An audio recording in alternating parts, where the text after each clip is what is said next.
Hi friends, welcome to my channel. இந்த வீடியோவில் நம்ம எதை பற்றி பார்க்க போகிறோம் அப்படின்னா, போன வாரம் ஜூலை 28 டு ஆகஸ்ட் 3 நம்ம ஸ்விக்கியில் எவ்வளோ எர்னிங்ஸ் பார்த்தோம் அப்படிங்கிறத பற்றி தான் இந்த வீடியோவில் நான் உங்களுக்கு சொல்ல போகிறேன். அது மட்டும் இல்லாமல் நம்மளுடைய சப்ஸ்கிரைபர் ஒரு கொஸ்டின் கேட்டிருந்தாரு.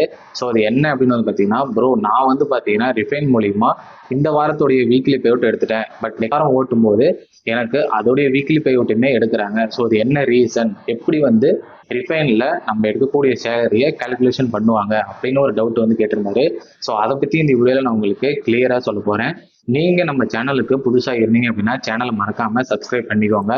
வாங்க இப்போ வீடியோக்குள்ளே போகலாம். ஓகே ஃப்ரெண்ட்ஸ், ஃபஸ்ட்டு வந்து பார்த்தீங்க அப்படின்னா போன வாரம் நம்ம எவ்வளவு ஸ்விக்கியில் எர்னிங்ஸ் பண்ணோம் அப்படிங்கிறத உங்ககிட்ட சொல்லிடுறேன். அப்புறம் வந்து பார்த்தீங்க அப்படின்னா நம்ம ஆர்டர் வந்து பார்த்தீங்கன்னா ஃபஸ்ட்டு ஒரு 2 நாள் வந்து ஸ்லோவாக தாங்க இருந்துச்சு. ஸோ அதுக்கப்புறமேட்டு ஆர்டர் வந்து கொஞ்சம் பீக் வந்து அதிகமாக ஆரம்பிச்சிருச்சு. சரிங்களா? அப்படியே வந்து பார்த்தீங்க அப்படின்னா நம்ம ஸ்விக்கி ஜொமேட்டோவில் கொஞ்சம் ஆர்டர் வந்து கம்மியாக தான் வருது அப்படின்ற மாதிரி ஒரு வீடியோ போட்டிருந்தோம். பட் ஆகஸ்ட் மாதம் வந்து பார்த்தீங்க அப்படின்னா ஆர்டர் வந்து கொஞ்சம் இன்க்ரீஸ் ஆக ஆரம்பிச்சிருச்சு. சரிங்களா? ஸோ ஆல்ரெடி நான் வந்து போஸ்ட்லேயே வந்து சொல்லியிருப்பேன், இந்த மாதிரி ஆர்டர் வந்து இன்க்ரீஸ் ஆக ஆரம்பிச்சிருச்சு. ஸோ நீங்கள் வந்து பார்த்தீங்கன்னா ட்ரை பண்ணுங்க அப்படின்னு சொல்லியிருப்பேன். ஸோ இப்போ வந்து பார்த்தீங்க அப்படின்னா போன வாரம் நம்ம டோட்டலாக ஒரு 5 நாள் தாங்க ஒர்க் பார்த்துருக்கோம். அதில் வந்து பார்த்தீங்க அப்படின்னா 48 மணி நேரம் 35 நிமிஷம் நம்ம ஓட்டியிருப்போம். இதுக்கு வந்து 60 ஆர்டர் பார்த்ததுக்கு 4000 நம்மளுக்கு வந்து வந்திருக்கணும். பட் ஏர்னிங்ஸ் வந்து பார்த்தீங்க அப்படின்னா 3795 தான் வந்திருக்கு. ஏன்டா மீதி 300 எங்கே அப்படின்னு கேட்டிங்கன்னா, ஸோ அதை வந்து பார்த்தீங்க அப்படின்னா நம்மளுக்கு ரிஃபைன் அப்படின்ற ஒரு அமௌண்ட், அதாவது சேலரி வந்து முன்கூட்டியே நம்ம வந்து எடுப்போம் பார்த்தீங்களா, அதில் நான் வந்து 2500 எடுத்துக்கிறேன். ஸோ நம்ம வந்து பார்த்தீங்கன்னா ஃப்ளோட்டிங் கேஸ் கழிச்சது போக தான் அதை வந்து நம்மளுக்கு அட்ஜஸ்ட் பண்ணி தருவாங்க. ஸோ அது மட்டுமே வந்து பார்த்தீங்கன்னா 250 நம்மளுக்கு வந்து எடுத்திருக்காங்க. சரிங்களா? ஸோ இதுக்காக தான் அந்த மீதி அமௌண்ட் வந்து நம்மளுக்கு மைனஸ் ஆயிருக்கு. இது வந்து பார்த்தீங்கன்னா கொஞ்சம் கம்மி தான். ஏன்னா ஆக்சுவலாக வந்து பார்த்தீங்கன்னா ஒவ்வொரு கடைசியாக ஒரு 2 வாரமே நம்ம வந்து பார்த்தீங்கன்னா ஏர்னிங்ஸ் வந்து ரொம்பவே கம்மியாக தான் ஓட்டியிருப்போம். ஸோ அதை நானுமே வந்து வீடியோவாக சொல்லியிருப்பேன்.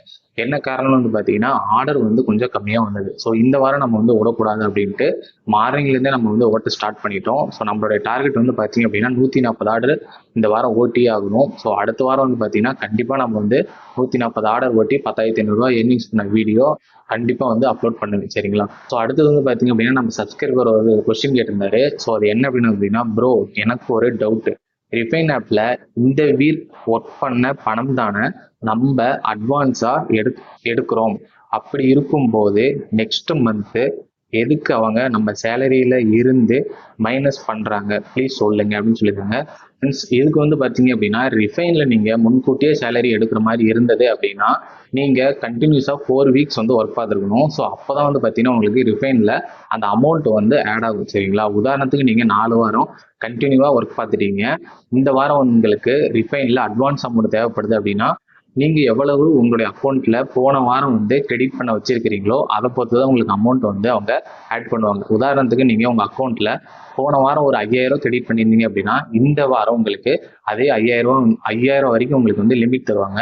ஸோ அதை வந்து நீங்கள் யூஸ் பண்ணி வித்ட்ரா பண்ணிக்கலாம். சரிங்களா? ஸோ இந்த வாரம் நீங்கள் வந்து ஓட்டக்கூடிய அமௌண்ட்டை அந்த 5000 நீங்கள் வந்து வித்ட்ரா பண்ணிக்கலாம். ஸோ நெக்ஸ்ட் வீக் வந்து பார்த்தீங்க அப்படின்னா அவங்க எப்படி கேல்குலேஷன் பண்ணுவாங்கன்னா உங்களுக்கு அக்கௌண்ட்டில் உதாரணத்துக்கு நீங்கள் 10,000 ஓட்டிருக்கிறீங்க அப்படின்னா ரிஃபைனில் போன வாரமே நீங்கள் 5000 எடுத்துட்டீங்க. அதை என்ன பண்ணுவாங்க, அடுத்த வாரம் உங்களுக்கு கிரெடிட் ஆகக்கூடிய அமௌண்ட்லேருந்து அவங்க எடுத்துக்குவாங்க. சரிங்களா? ஸோ இதுதான் வந்து ரிஃபைன் வந்து ஒர்க் ஆகும். உதாரணத்துக்கு நீங்கள் வந்து இந்த வாரம் 5000 எடுத்துட்டீங்க.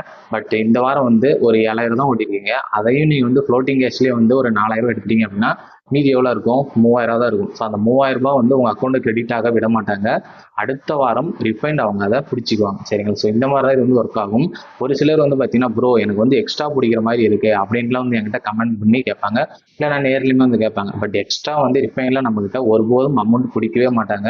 ஸோ இது எல்லாருமே வந்து தெரிஞ்சவங்க. நீங்கள் எவ்வளவு சேலரி எடுக்கிறீங்களோ அதை பொறுத்து தான் அவங்க வந்து உங்களுக்கு மைனஸ் பண்ணுவாங்க.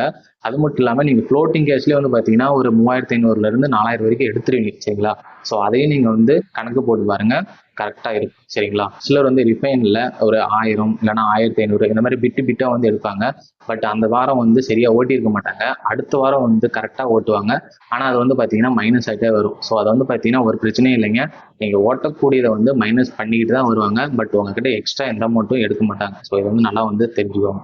ஓகே ஃப்ரெண்ட்ஸ், இந்த வீடியோ உங்களுக்கு ரொம்பவே யூஸ்ஃபுல்லாக இருக்கும் அப்படின்னு நினைக்கிறேன். வீடியோ பிடிச்சிருந்துச்சு அப்படின்னா லைக் பண்ணுங்கள், ஷேர் பண்ணுங்கள். மறக்காமல் நம்மளுடைய சேனலை வந்து சப்ஸ்கிரைப் பண்ணிக்கோங்க. அடுத்த ஒரு சூப்பர் இன்ஃபர்மேஷன் வீடியோவில் நான் உங்களை சந்திக்கிறேன். தேங்க்யூ ஃபார் வாட்சிங். நன்றி, வணக்கம்.